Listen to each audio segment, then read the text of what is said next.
Audiolivros, e-books, booktubers. As formas de consumir literatura estão cada vez mais diversificadas. Mas com toda essa variedade, qual a relevância do livro físico? E quais são as principais mudanças na produção e no consumo desses novos formatos? É bem possível que aquela livraria que você costumava ir antes da pandemia fechou.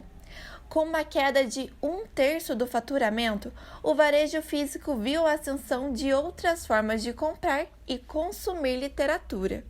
Além do aumento das vendas pela internet, os livros digitais como os e-books e audiolivros cresceram mais de 80% em 2020 em relação a 2019. Também na pandemia, resenhas e recomendações literárias ganharam mais espaço no YouTube e nas redes sociais. Os livros, como vários outros produtos artísticos que a gente tem aqui, eles são uma forma da gente não só se sentir acolhido, mas também entender outras realidades, sair da sua própria bolha e conseguir criar um senso crítico em cima de coisas que você está vendo no seu dia a dia ou então estão invisibilizadas. Então, eu acho que a internet ela tem essa parte muito positiva de todos esses produtores de conteúdo literário, que é de encontrar esse nicho, de fazer pessoas voltarem a consumir livro, né, que é uma coisa que aconteceu comigo e provavelmente com muitas outras pessoas. Quem produz conteúdo na internet e é mais focado em literatura, em livros, assim, geralmente a forma que eles têm para fazer as pessoas se interessarem por livros é justamente você fazer, pelo menos o que eu imagino, que eu vejo, é você fazer essa história, você contar essa história de uma forma muito legal, que as pessoas queiram correr atrás desse livro, tanto em forma física como em forma digital. Nós gostamos sim de clássico. Acontece que muitas vezes eles são apresentados pra gente de maneira inapropriada e dentro ali daquela dinâmica do colégio. Enfim, muita gente sai traumatizada, mas ainda guarda no fundinho da cabeça a ideia de que ler clássico é importante. Por isso essa pergunta, né? Eu quero ler clássico, mas por onde eu devo começar? Eu tenho muita humildade em reconhecer que o trabalho que eu faço é de formiguinha. Eu não tenho a capacidade de modificar um hábito do povo brasileiro, nem nada parecido com isso. Mudei a vida de algumas pessoas, assim, de alguma maneira, mas é tudo uma gotinha no oceano, que realmente, na minha opinião, modifica a literatura, o gosto pela leitura, o hábito, o mercado, o cenário literário no Brasil, são políticas públicas, políticas educacionais de qualidade, políticas econômicas. Isso sim transforma o hábito da leitura e o cenário da literatura num país. O avanço da leitura no Brasil ainda é lento. O brasileiro lê, em média, menos de 3 livros inteiros por ano.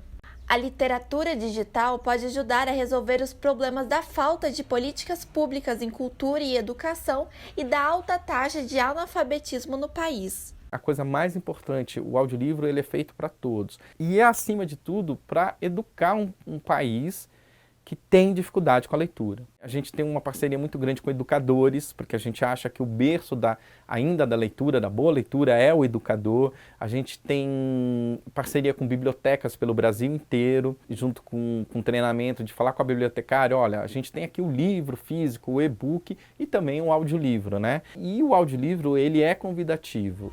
Ora, isso é interessante. Então, onde vou colocá-lo? Harry apertou as bordas do banquinho e pensou: Sonserina não, Sonserina não.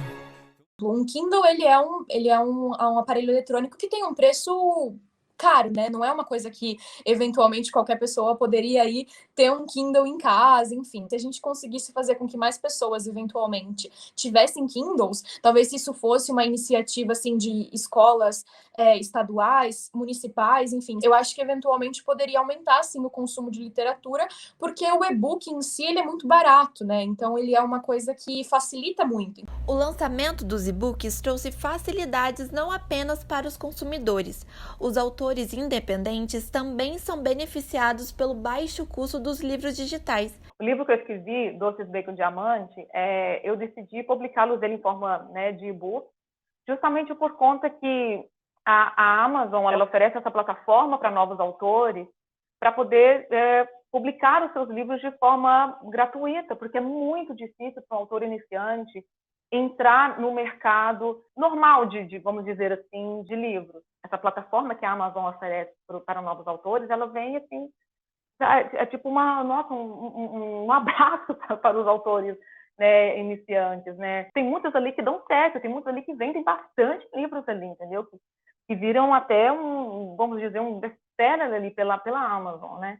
Porém, mesmo que pesquisas como a do Itaú Cultural com o Datafolha apontem que 38% dos brasileiros experimentaram um e-book na pandemia, o número de leitores não está necessariamente aumentando. Não me parece que seja o caso de que uma pessoa que nunca leu nada só vai se transformar em leitora por causa de um livro digital ou de um audiolivro. Não me parece ser esse o caso, não. Isso é uma comodidade que faz com que aquelas pessoas que já são leitoras, que já gostam de ler, já sabem que ler é bom, leiam mais. Isso acontece. Tem muita vantagem, mas eu sinto que bateu num teto, sabe? Não vai crescer mais do que já cresceu. É só a minha impressão. Mas uns 2/3 dos leitores simplesmente não querem migrar do livro de papel para o livro digital, por mais que seja mais prático, por mais que seja mais barato, simplesmente não abrem mão da experiência sensorial de um livro de papel, né, da experiência de leitura, você ter o papel na mão, você olhar a arte da capa, você sentir o cheiro do papel, o cheiro da tinta, enfim, faz parte. Eu acho que a leitura também pode ser uma coisa sinestésica, né? Uma coisa de sensações. Aquele cheirinho de livro novo ainda é um argumento utilizado para não abandonar o formato, mas as experiências de leitura não se resumem ao papel. O audiolivro é, na realidade, um dos formatos mais antigos de adquirir leitura, né? Tradicionalmente, a gente sempre foi um povo adaptado à tradição oral, né? Vide as radionovelas, pelos contadores de história. Então, o audiolivro é novamente essa retomada sobre ouvir uma boa história. É um esforço em conjunto, também editorial, né? A editora está começando a entender que o audiolivro não veio para substituir o livro físico, mas somar para a leitura. A gente não reinventa o texto, a gente vai através do entendimento, né? Imagina, é super difícil reinventar uma Clarice Lispector, né? Não, ela escreveu, mas eu consigo ler melhor do que ela escreveu. Isso não existe. Eu vou dar um exemplo bem bacana, que talvez seja o Macunaíma de Mário de Andrade, né? Então é um livro, por exemplo, clássico, difícil, né? Que impressionante como ele funciona bem no audiolivro.